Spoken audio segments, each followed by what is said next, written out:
여기 보고 하면 되나요? 아, 보고. 네. 좀 길어도 되나요? 그렇죠. 목회자가 행복해야 섬기는 성도들이. 맞습니다.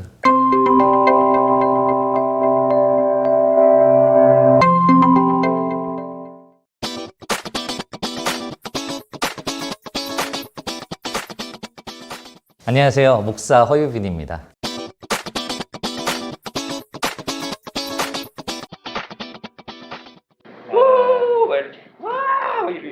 이렇게 해야지. 되었습니다. 다들 너무 지쳤어. 다시 할까? 네. 굴목교회는 슬로건이 있어요. 평범하지만 특별한 동네 교회 이야기라는 슬로건을 갖고 있고요. 우리가 일반적으로 편하게 길을 다 가다가 볼 수 있는 교회들, 거리의 큰 교회들을 사람들의 관심을 좀 많이 갖는데, 거기보다는 그냥 골목길에서 있는 상가교회일 수도 있고 작은 건물의 교회일 수도 있는데, 그런 건물에 있는 교회들의 목회자분들을 만나는 채널이에요. 교회 안에서 그 목회자들에 대한 이야기를 담아내는 어떤 콘텐츠가 참 많이 적다는 생각을 했고, 근데 그분들이 목회를 잘 못했다 그런 것도 아니잖아요. 그래서 그러면 한번 찾아다녀 봐야겠다, 그분들을 한번 만나봐야겠다 생각을 해가지고 2019년 8월부터 거의 이제 5년 차는 됐고요, 시작을 했고, 처음에는 교회 목회자만 다루다가 사람이 욕심이 생기더라고요. 그때는 제가 좀 할 일이 없을 때라서. 그래서 우리가 교회 안에 있는 목회자들에 대한 이야기도 있지만 일상의 삶의 현장에서 교회로 살아가는 사람들에 대한 이야기도 다뤄보고 싶다. 그래서 이제 골목 안 속에 있는 사람들의 이야기라고 해서 골목인이라는 콘텐츠를 만들었어요. 골목인이 안으로 들어간다, 그 다음에 골목 사람들을 만나다, 그런 걸로 해서 했었는데 아무래도 점차 시간이 없어지다 보니까 그거는 잘 못하게 됐고, 또 하나 저희가 초반부에 했던 거는 저희 공동 운영하는 세 분의 목사님 중에 한 분이 역사신학을 전공을 하셔가지고 역사 속에 있는 작은 교회들의 이야기, 알려지지 않은 목회자들을 한번 다뤄보자, 그런 얘기가 나와서 그게 옛골목이라는 이름으로 저희가 또 몇 번, 인터뷰보다는 조금 다큐 형식으로 한번 만들어 봤었고요. 그리고 또 하나는 옆골목이라는 게 있어요. 우리가 곁길로 빠지는 건 아니고, 옆골목은 교회가 아니라 기관에서 목회하는 분들에 대한 이야기를 한번 다뤄봤으면 좋겠다. 그분들도 기관이지만 그곳에서 목회자라는 정체성을 분명히 갖고 있는데, 그런 분들을 한번 다뤄보자 생각을 해서 옆골목이라는 또 콘텐츠로 만들었고, 그것도 지금 조금 멈춰 있습니다.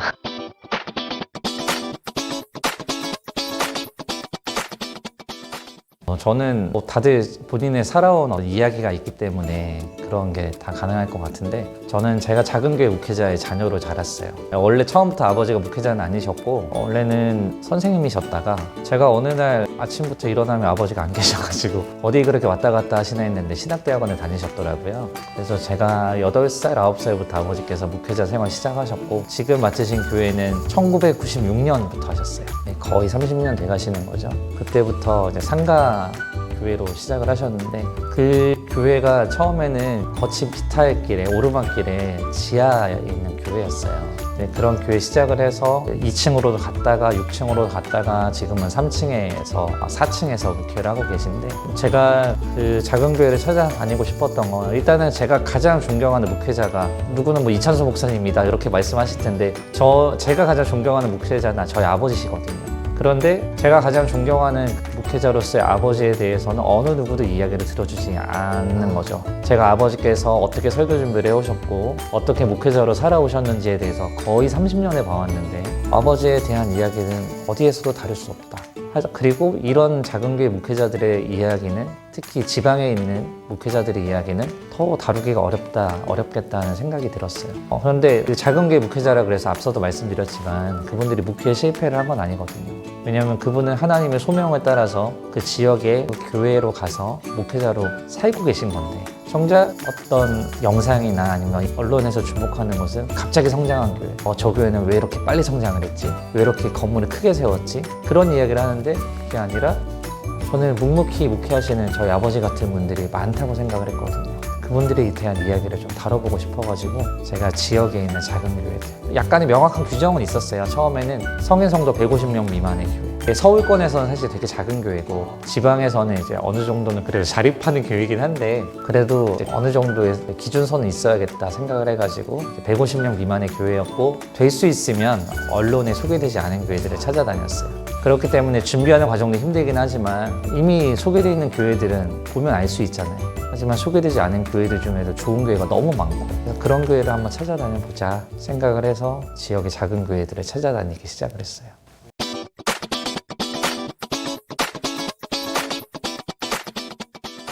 모두 다 기억에 남아요. 그런데 제가 어젯밤에 늦게 퇴근을 해서 인터뷰를 그냥 볼 수는 없으니까 준비를 하려고 제가 유튜브 채널에서 오래된 순으로 이제 보기를 시작했어요. 근데 여전히 가장 기억에 남는 교회는 두 교회인데 첫 번째는 제가 가장 처음으로 방문했던 교회였어요. 청주 소망교회라는 곳이 가장 기억에 남는데 왜 기억에 남냐면 구독자가 0명이었거든요.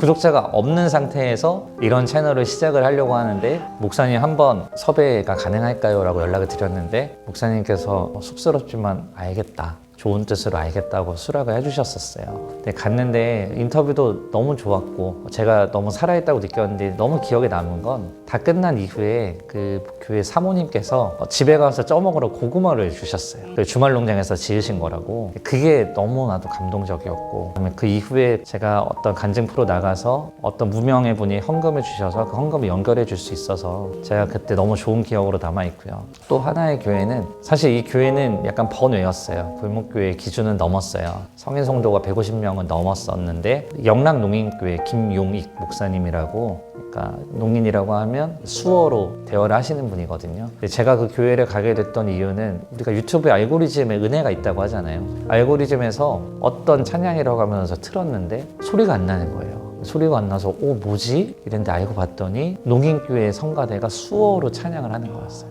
그러니까 표정이나 이런 것들이 손으로 찬양을 하지만 표정은 너무나도 행복해 보이는 거예요. 제가 그 영상 보고 울었어요. 아, 이게 영과 진리로 예배하는 자의 모습이라는 게 이런 모습이겠구나. 우리는 단순히 목소리 높여 찬양합시다라고 하는데 그들은 자신의 표정으로 자신의 손짓으로 수어로 최선을 다해 찬양을 하는구나. 그렇게 해서 울었었는데 그 목사님께 연락을 드릴 방법이 없는 거예요. 생각을 해보시면 전화로 했으면 게 아니잖아요. 그래서 수소문해서 교회에다 연락을 해서 교회 직원분한테 저는 이러이러한 채널을 운영을 하는데 찬양대 영상을 보고 연락을 드렸다. 너무 목사님을 섭외를 하고 싶다. 그랬더니 그 직원분이 좀 난색을 표하시면서 기다려줄 수 있냐 며칠 동안 기다렸더니 목사님께서 수락을 해주셨어요. 되게 감사했던 게 김용희 목사님께서 정말 많은 인터뷰 요청을 받으셨대요. 단 한 번도 수락을 하지 않으셨는데 제가 섭외하게 됐던 배경에 대해서 제가 다 써서 메일을 보내드렸는데 너무나도 좋은 목회자 후배들이 좋은 교회들을 찾아 알린다는데 그 좋은 일에 자기가 조금이라도 도움이 된다면 너무 기쁘게 출연을 하겠다.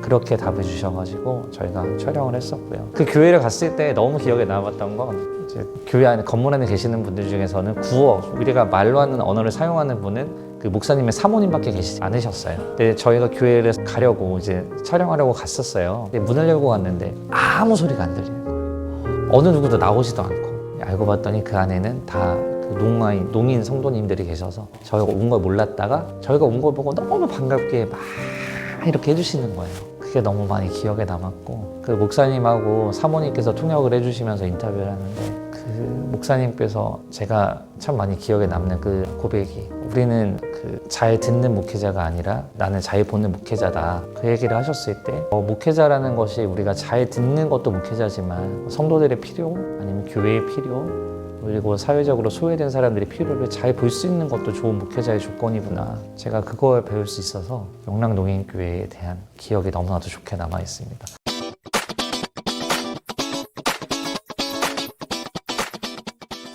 제 성향 자체가 어디 의자에 앉아서 책 보는 스타일이 아니에요. 그러니까 책을 보고 막 이거 줄을 그어가면서 와 그렇지 이게 맞아 그런 스타일이 아니에요. 그러니까 굉장히 피의 성향을 가진 사람이라서 가서 경험을 해봐야 되는 사람이라서 일단은 제가 찾아가서 인터뷰를 하기 때문에 현장감을 느낄 수 있어요. 그러니까 책에서 좋은 교회들이 막 소개가 되잖아요. 저 신대원 다녔으니까 또 성교학을 공부를 했고 그러다 보면 여기가 이런 좋은 교회가 있지 사례로 소개가 되었지만 그게 와닿지 않는단 말이에요. 근데 직접 가서 만나면 너무나도 다른 거죠. 그러니까 앞서서도 영락농인교회도 그랬고 청주소망교회는 당시에 성도 중에 알코올 중독 치료받는 성도님들이 오시는 교회였고 떡볶이 전도하는 교회도 가서 떡볶이 전도도 해보고 붕어빵 나눠주는 가서 붕어빵도 같이 나눠줘 보고 그러니까 이게 사역의 현장감이랄까요? 목회의 현장감이랄까요? 이거는 어떤 것으로도 바꿀 수 없는 좋은 경험인 것 같아요. 그래서 그 목사님하고 그 교회에 대해서 같이 호흡을 하니까 그게 몸에 박히는 거죠. 우리가 눈으로 다이어트 하는 거 아니잖아요. 움직여서 다이어트 하잖아요. 몸에 기억을 시키잖아요. 그래서 직접 가서 인터뷰를 하다 보니까 현장감 가운데서 아, 목회는 이런 것이구나. 교회는 좀 이런 것이구나에 대해서 제가 몸으로 익히게 되는 것 같아요. 그걸 제가 글로 조리 있게 풀지 못해서 뭐 책을 쓰거나 하지 못하는데 제 몸에 박히는 것 같고 제 몸에 박혀있고 제 생각에 박히다 보니까 그런 것들을 여전히 저도 목회 현장에 있으니까 그곳에서 조금이라도 적용을 하게 되는 것 같아요. 좀 듣게 되고 보게 되고 그 다음에 필요에 대해서 좀 찾아보게 되고 그런 것들이 확실히 다른 것 같아요.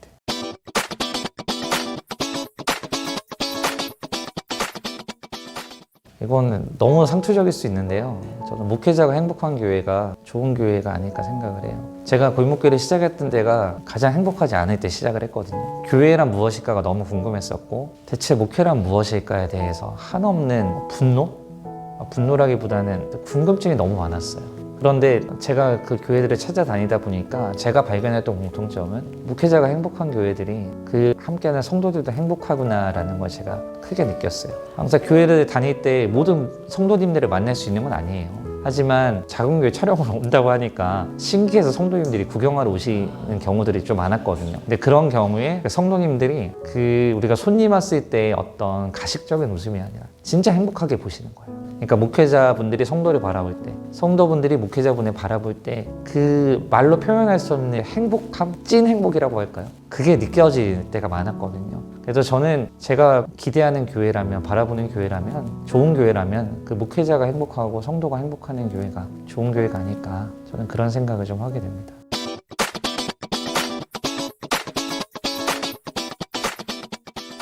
제가 일단은 한번 찾아뵙고 나서 다시 찾아뵙는 경우는 좀 힘들었었어요. 아무래도 목회가 바쁘다 보니까. 근데 모든 수락해 주셨던 목회자분들과 그리고 성도님들 모든 분들께 감사드리는 건 뭐 촬영에 낌새를 주고 예고를 주고 저희가 섭외 연락을 드리는 건 아니니까요. 갑작스럽게 촬영 제안을 항상 드리는 건데 그럴 때마다 그래도 흔쾌하게 받아주셔서 되게 너무 감사드리고, 제가 요즘 꿈을 꾸는 것은 제가 좋아했던 말이 걷다 보니 길이 되었다라는 말을 가장 좋아하는데, 요즘 하나의 꿈이 생겼다면 이제는 길을 걷고 있다고 생각을 해요. 저는 이제 그 길과 길들을 이어서 저는 골목이라는 걸 만들어 보고 싶어요.